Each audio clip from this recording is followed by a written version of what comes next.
All right, welcome back to the podcast for Forspec and the waterproofing shop. We've got the boys from Areal Seal here.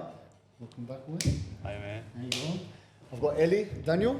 I've known Ellie and Daniel for how long now? 4 years, 5 years? Yeah. 4 years, 5 years. We've been through up and down. Been to a bit of arguments with Ellie, up and down. Daniel shares love stories with me, a bit of times. But no, they've come a long way. We've grew together.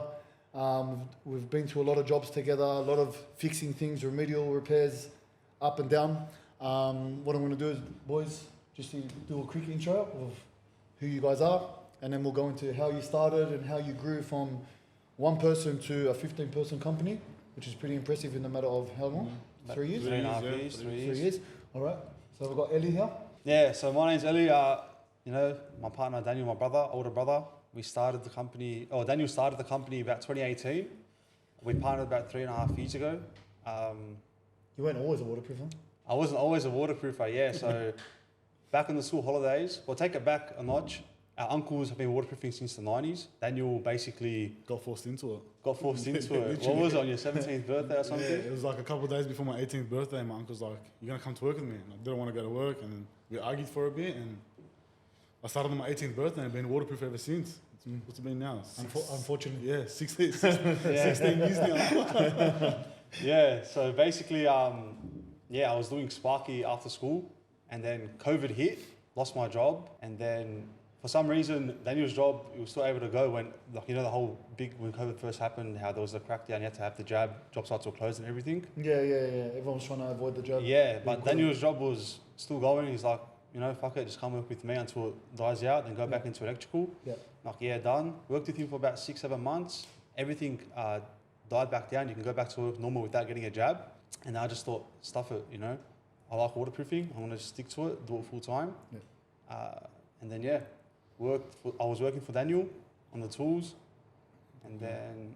Work slowed down a bit. Didn't really have much work on. Ellie went and started working for a bigger company. Had probably like 60 workers or something. Yeah. Got more experience there. And then so basically, I was working for a big company. I did all the big jobs, great company. And then towards the end of that, I worked there for about a year. Towards the end of that year, I was sort of helping Daniel out with some quotes and that. I started quoting more jobs. And then we just thought, stuff it, let's become partners. I'll handle one side of the business, you handle one side. We actually sat down and wrote on a piece of paper our roles. Literally, wrote our roles on a paper and we signed it. So we became partners. And then, that first 6 months was crazy. There's a couple of funny stories. But yeah. What's your story? What do you mean? What's your background story? My background story? Well, really, that's what it was. I started... Just went into waterproofing? Yeah, started working for my uncle, kept doing it, then thought, you know what, let's give it a crack, go out on my own. Started doing granny flats, houses, duplexes. And then one builder gave me a crack at like 40 units. Yeah. And then just rolled on from there. Literally word of mouth, no advertising, no nothing. Just kept going. Get subbies coming in. That's really it. We just kept going. I didn't have any full-time workers. It was always me and like whoever I can get that week or whoever I can get for a couple of weeks or a month or whatever it was. Team solo. Yeah, literally. Yeah. I literally started doing it from a Camry. Yeah.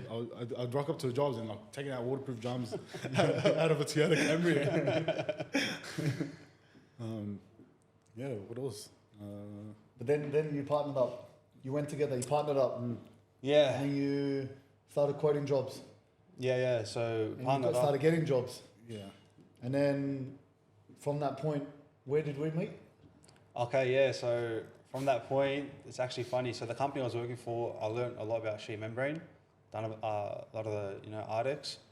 So I had a bit of an idea of it, and then we actually won a job for a builder that Daniel was working for.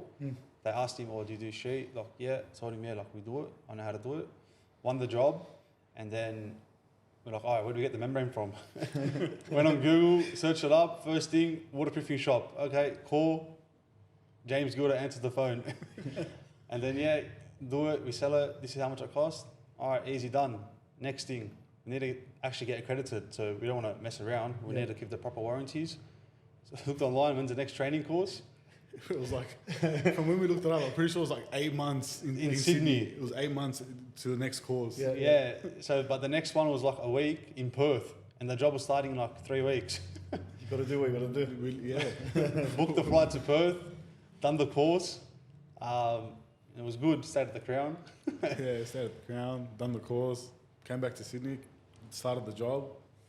When we when we were doing like our roles in partnership, we said we'll do the jockey and horse method, where one person leads and the other person like rides. Like it's just, everyone has their role. Yeah, yeah. We're doing this job and it got late and our batteries died on our lights, and I was just trying to finish it so the guys could install their doors tomorrow.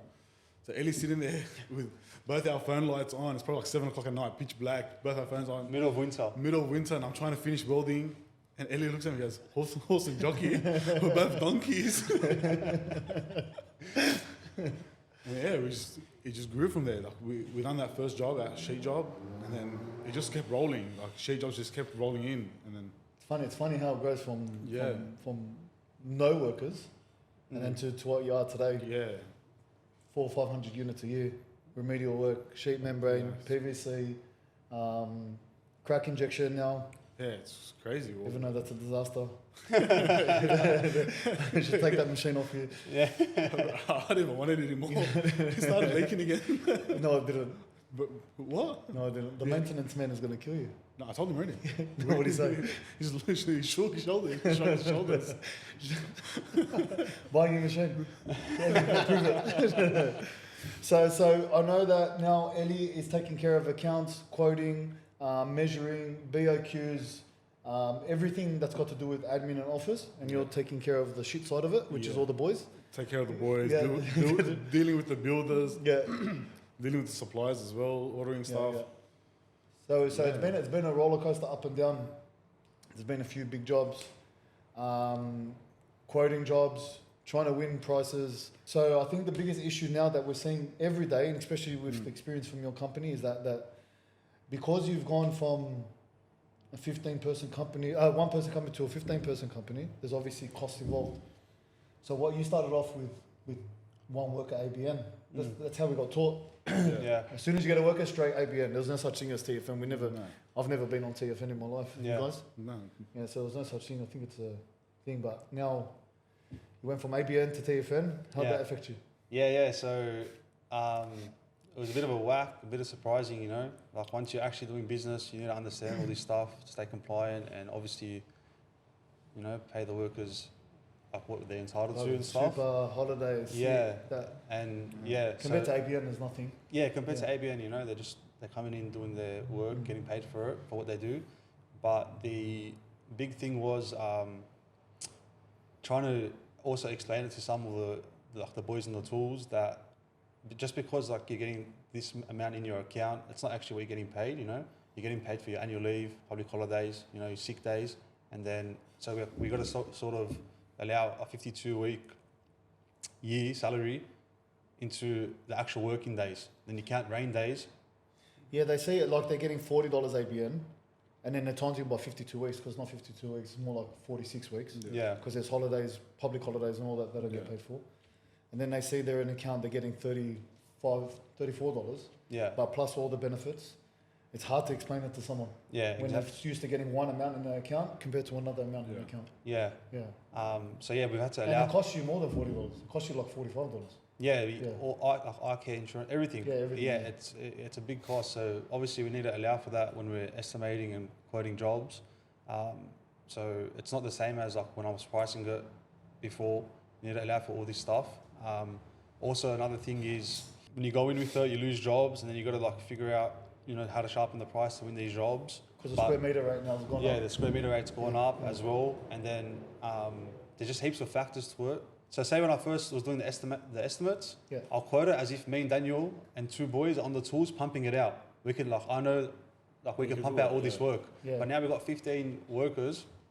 So when I'm quoting a job, like before I would think, all right, me and Daniel are doing it, so I'd quote it like, yeah, this is how fast we can do it. But now it's not naturally, it's just not like that. It's more spread out, and like just naturally some of the workers I can't. I think we quote based on Daniel, his uncle. Like when I was working for my dad, when we used to send us to go to 20 bathrooms, if we fucking didn't get those 20 bathrooms done, We'll get it's in the all hell light. broke Yeah, loose. 100%. So we're used to doing 20 bathrooms in a day. Yeah. First coat priming, caulking, angles, levels, the Everything. whole works. And if we didn't get it done, The whole first coat we was weren't done allowed to that leave. day, 100%. We weren't now leaving. now we take that mentality onto the workers. It's we can't take it on. That's number one, but we do, and we're expecting what we can do, they can do, but they don't. So we've got to start expecting 70%. Yeah, that's one thing I've learned. Where like when I give instructions to the boys to go do stuff, I think like I'm gonna do it, and I think that'd be easy. Yeah. It took me like a good 6 months to realize that they can't do what I'm gonna do in the job. Yeah, they do the work, they get it done right, and everything goes smooth most of the time. But they're not gonna get to the point where I got to, or I was watching It's just a different mindset. yeah, It's a different mindset. I was watching a video and there was a lady talking about it. She's like, if you can get a worker that does 70% of what you can do, you found a great worker. Yeah. And then I just started registering it. Then like, I give them a certain amount of We'll tasks. still to never do. 100% register Nah, because it's hard. Because that 70% is hard to reach as well. Yeah, 100%. Yeah. It's very hard. Yeah. But you gotta understand, not everyone's gonna be you. Yeah. That- And you're not going to be them. Yeah, that's probably one of the hardest things that I've had to deal with running the boys is trying to understand that they're not going to get it exactly the way I would do it. Especially growing from in 3 years from 0 workers to 15 workers, there's a whole chain, a whole cycle of things that you've got to learn along the way. And the biggest issue at the moment is the workplace and the people that work for you. Yeah. Trying to get someone to do the job the way you want to do, but also cater for their needs. Yeah. And because you don't know what they're going through, and they bring that to work as well, and it affects everyone else in the 100%. workplace. So Also, if they've learned how to waterproof somewhere else, like we've had guys come in and they waterproof completely different to the way we waterproof, and it baffles me. Like, who the hell taught you how to do this? Like, why'd they teach you like this? you were just telling me that story about the guy with 10 years experience. What did he say to you? Yeah, he gave us like a rundown, like, oh, I could do this, I could do that, all this The stuff. whole story. The whole story, and sent him to do a couple of jobs. Went to go inspect it, and I was like, "What the hell's going on here?" I'm like, "Why is it like this?" And he goes to me, "Oh, it's getting covered." Like, what do you mean it's getting That's covered? crazy. It doesn't matter if it's getting Fucking covered. crazy. Like, it still has to look neat and tidy. Like the builder's gonna come in and look at the waterproof before it gets covered. Yeah, yeah, And if it looks like shit, he's gonna think, "Oh, all their guys are shit." yeah. But yeah, it's very hard when they've learned somewhere else, and then you expect a certain quality of work, and they come. You're trying to teach an old dog new tricks. It's not as easy as everyone thinks it is. You're even trying to teach a new dog new tricks. Doesn't work. Yeah. So, but yeah, so you're quoting jobs. The square meter rate has gone higher. Now that you're losing jobs, you've had to bring your costs down. So now you've won the job. What happens when you won the job now? What's the problem that Yeah, so say we've won the job at the sharpest price, you know, and we've put all these clarifications and inclusions, exclusions, whatever in the contract, just to, you know, please the builder. Then we get to the job, not ready. You get send 2 boys there, it's not ready. You got to come back, you got to pay to fix some problems. Like say example, you do some waterproofing gets damaged, to help the builder, you know, you got to patch it, but we just wear all those costs already at a sharp price that we've given. Yeah. And then, like, yeah, what's that example on the rooftop, the leveling? So yeah, like we're doing a roof, and we got rushed to do it. They done their leveling, their topping. We told them to use Forspec because the compatibility? Can't say it. So like it all Works together. So it all bonds. So Yeah, it all works bonds. So together. it all bonds to each other. And then we done the works. Everything was done. They got, I think, some consultant to go up there to inspect the work. Yeah. And then all the topping was popping. And then they started to blame us that the primer was seeping through the topping and making it debond when the topping was never applied properly. There was no primer underneath it. They left it exposed for They how left long? it exposed for weeks, months. And we told them. Yeah, We told them, yeah, we did. told them, we told You them came not out to and inspected that exact roof is the one Yeah. you came out and inspected. Yeah. And that's And the I one remember that, it was scraping off the floor. Yeah. Yeah, the leveling's gone weak. But in the case, so that's I think that's the biggest issue, because once you put your name on it, it's your problem yeah, now. well, once we accept it. But, Yeah, but everything looks good. Like, you hit it with a hammer before, it's not drummy. Yeah. We check the falls, everything's sweet. Then once all our work's done, everything goes. I think levelling is a big issue because they're levelling an area that has no falls. So what happens is it rains for 2 weeks, whatever, and then it doesn't rain for 3 days. Everyone thinks it's dry, And all but the water's leveling underneath the it. leveling is now leveled on that surface. There's water sitting under that leveling, which can't evaporate because the leveling's there, because it's a water ponding issue. You can't put your membrane and your whole system on like a blanket. That moisturizes, that leveling pops. Your waterproofing's popping now. Everyone 100%. doesn't understand that. So Yeah. moisture meter testing is important. Yeah, but yeah, Listening to Forspec is important. 100%. It is 100%. You got to listen to your suppliers. Like at the end of the day, they're going to warrant their material. Yeah, for So sure. if something goes wrong with their material, they're going to cover it. So like But what happened then? Fucking paid the cost, huh? we copped it. Like The whole thing? Yeah, they ripped up all the topping Yeah, and then they topped it again. Mm. They still didn't use what we told them to use, yeah. and then we just had to wear the cost, labor, material, and no one paid us. So for how it. does that bring your margin down, Ellie, from there? Yeah, so you know, you put a job. So you're on tight margins as it is. We've actually quoted, we gave you material cost cheaper. You've bring down your margins Yeah, to win the job because you're competing. Who are you competing against? Other, like some of them are small companies, you know, like not ABN workers. ABN workers, you know, like nothing against anyone, but you know, some like they just don't know the actual cost of what it costs to, you know, fulfill a job properly. You need to, you know, inspect it, your overheads are less, all that stuff. So then the builder wants to go with us, but then they say, can you do this price? Yeah. And it's like, But don't you want us? yeah, like they want us. Like, what are you trying to say? Like a couple of dollars, like a square? I don't get it. You know? Nothing's worse is than when a builder says, "Oh, why can this guy do it for this price and you can't do it for that price?" And then you explain it to them why, and they'll be like, okay, but why can't you do it? It's like, what? I think because when we used to quote those guys that are smaller companies, we used to just throw a number, That's literally $35 a square meter, Yeah. and then get paid. See that 20 grand invoice in our account. Think we're rich, Yeah. that's literally what I used to and do. that's who you're competing against. I But used- there's I used to nothing go wrong to a with it. job. Nothing But, wrong with it, yeah. but you don't know what your actual cost is because by the time you pay the material and that, like no one's. Yeah, no. So bank when I account first just started, doesn't move, I it didn't just think stays about- on I was exactly zero. like that. I'd go to a job and like, yeah, me one guy, 3 buckets, a box of caulking. Yeah. I wouldn't even count the angles. I wouldn't count the brushes. Not your time. Yeah, I wouldn't count none of that. I think, Yeah. yeah, we can do it. This is how much the material cost me roughly. Yeah. This guy, how much he's going to cost. The rest will be mine. Yeah. And that's how a lot of people are. Like, if you're not taught, that's what you do. That's what you think it is. Yeah. No one's. How can? It's very hard to teach Yeah, someone no. this. From the Yeah. beginning that's starting out, that's leaving a company where they're just earning wages and then going straight into a company where they're starting their own. It's Yeah. almost impossible to do 100%. unless you learn the mistake. Yeah, exactly. What would you do different if someone was in front of you right now? What would you do different from when you started to when you are where you are today, quoting jobs, and how would you advise someone what not to do? Okay, so if I could go back, I would obviously sit down, take the time, get help if I needed to actually understand the cost of running a business, understanding the indirect overhead expenses that get accounted for. Which are like, So, for example, like, you know, you got the warehouse, you got the work cars, you got the insurances, you got the indirect costs. So, for example, like armor cost, office staff, Daniel, the people that aren't doing the actual internet, labor, paperwork. internet, everything, the water bubbler in your office, Yeah. the soft drink, everything, like that, every cost that To isn't run- on to run a site business. to run a business, you know, understand all that,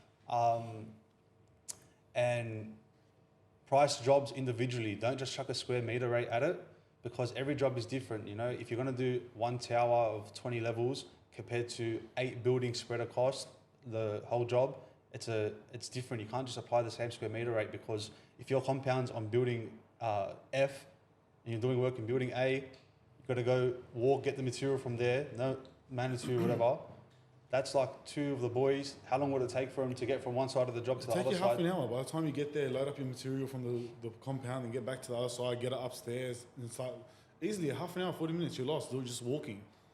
As well as 20 tower building has minimal external. Yeah, you- where in these buildings have external, they're charging the same external rate. That's the thing, yeah. Yeah. So when a builder, so I would make sure, like if a builder, oh yeah, what's the square meter rate for 1, 2, 3? I'll be like, nah, hold on, send me the plans, let me mark up the job properly, and I'll detail everything, and I'll give you the lump sum price so you understand the cost because it's not, you can't just throw a square meter rate at it. It's not fair for you, not fair for me because if I was to chuck a square meter rate, I'd have to over allow to make sure that we're getting covered.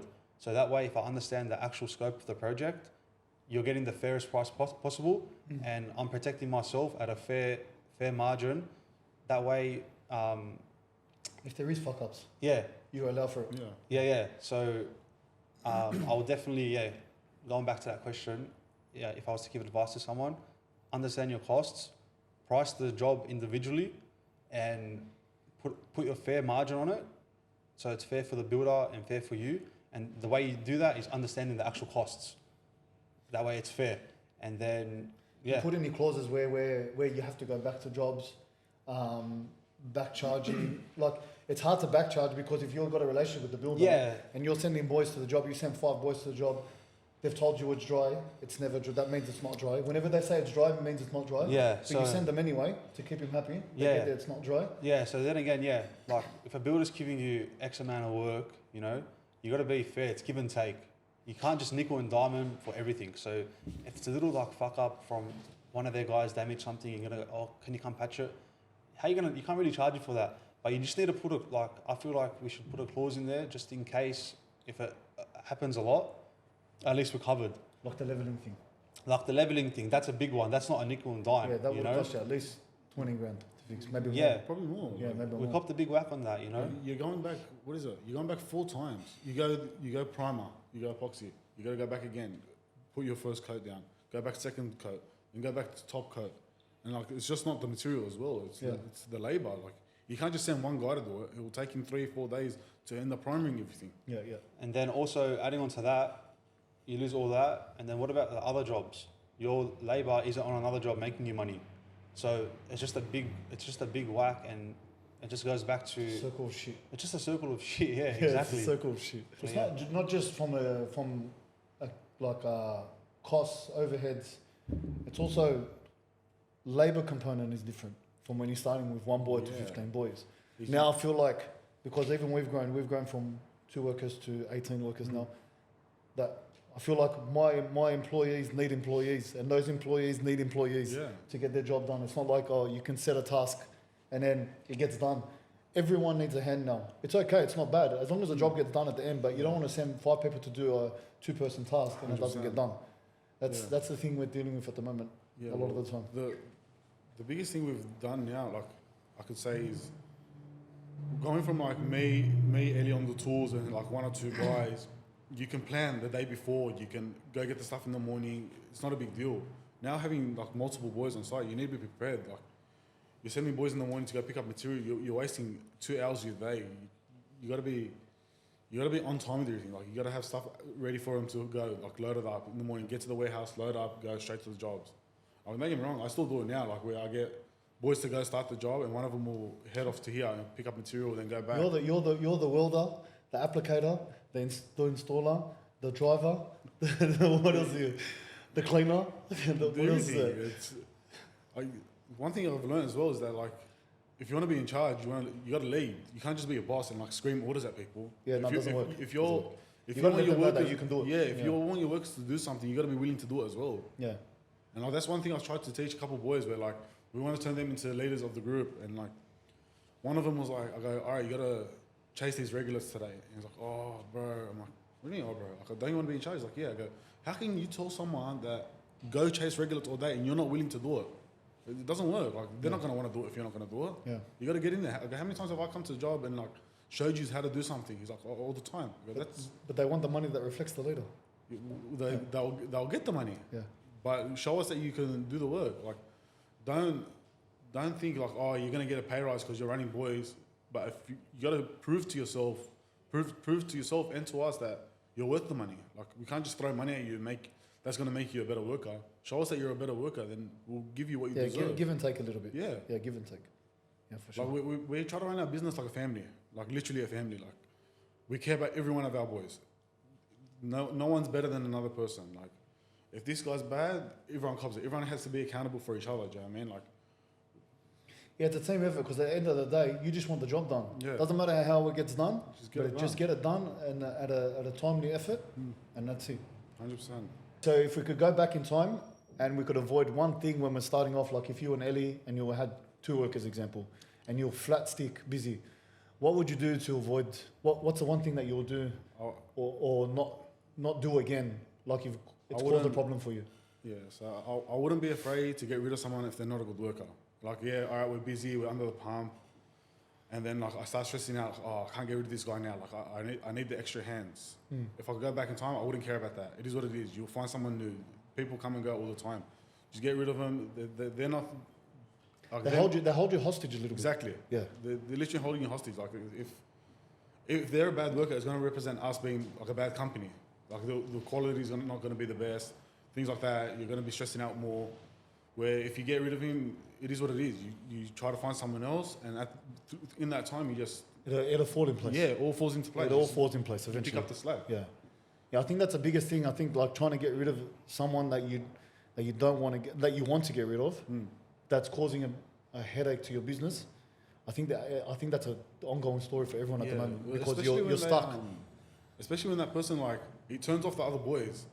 So like you got say 4 guys on the job, and 3 of them are giving you 120%, and then this one guy's giving you 60%. It turns them off. They don't want to work anymore. They start to slack. They start to slow down. Why is he not working? We're working. Yeah, exactly. Yeah. And it turns off everyone.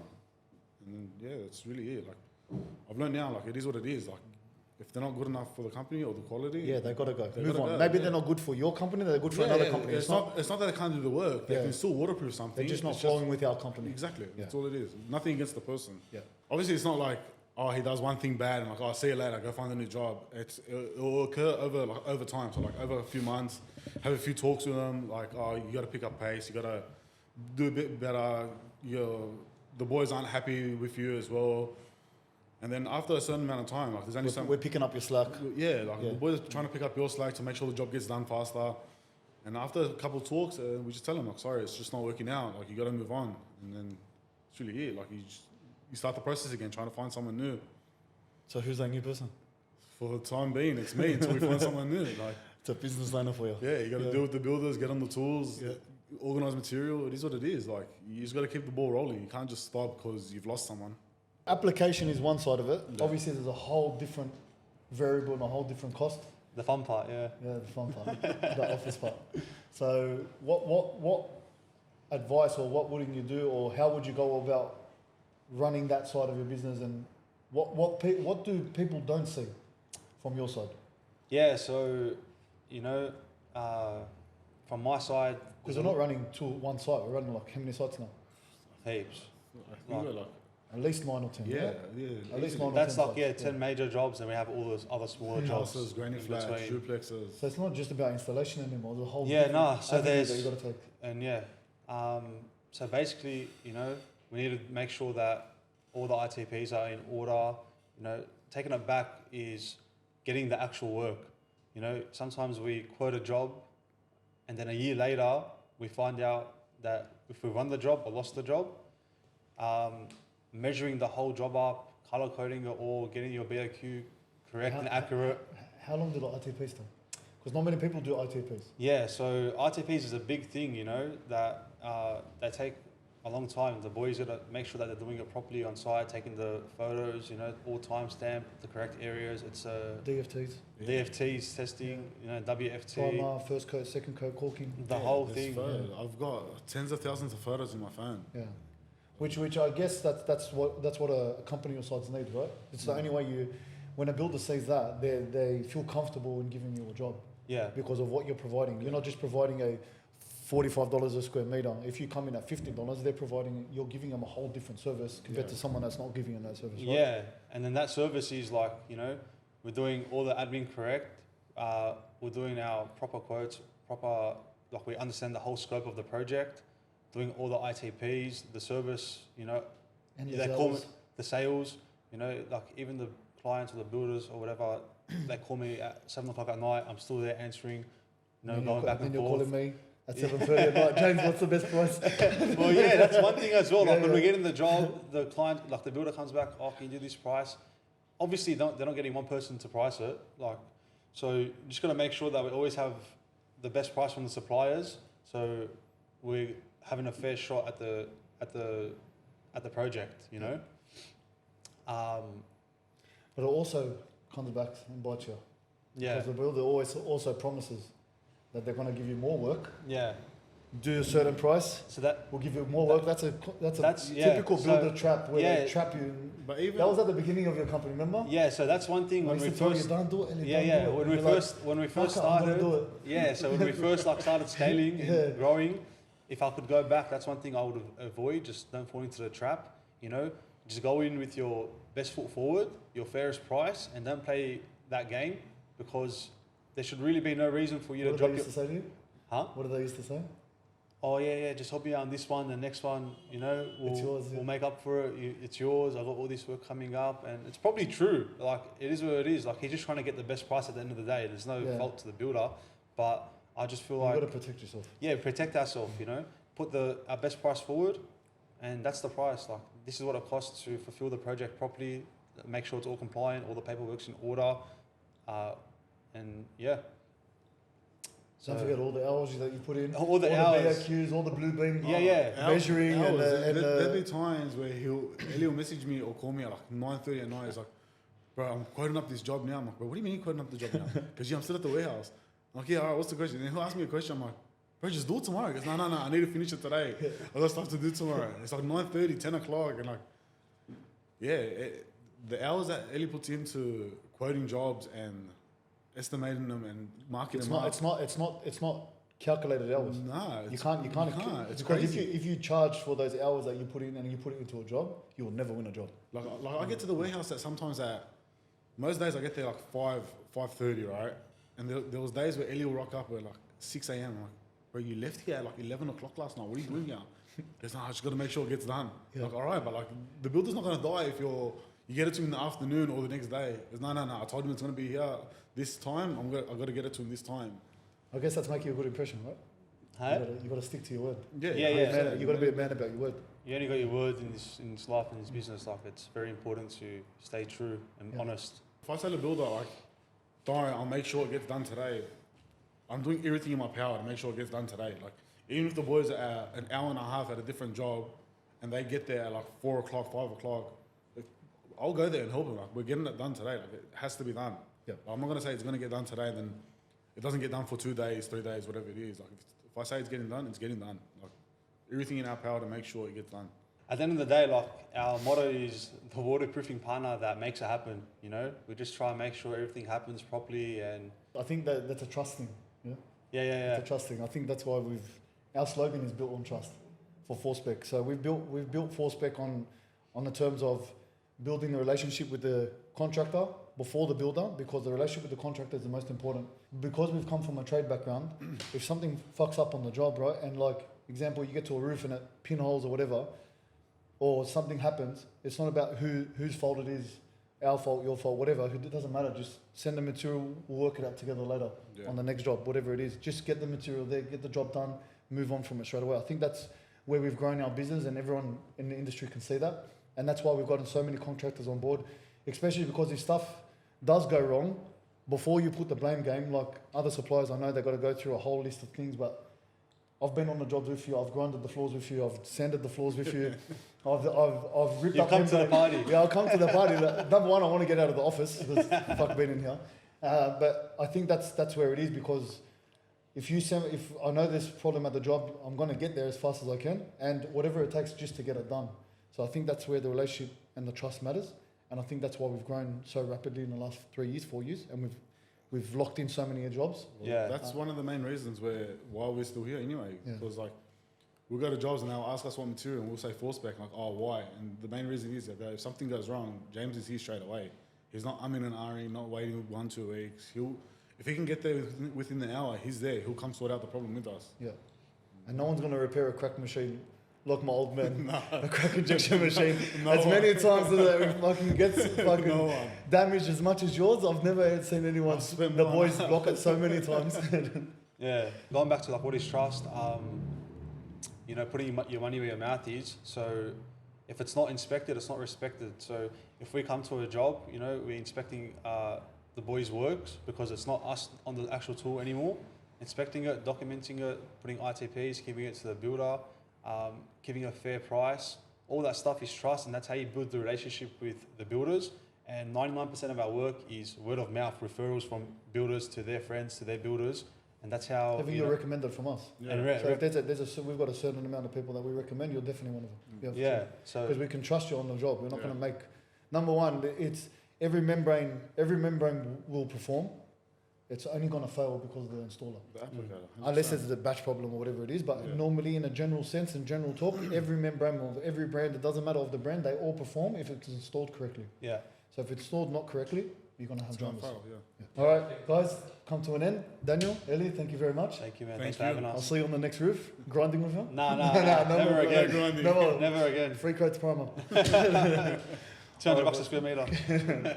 All right, boys, thank you very much. Appreciate it, man.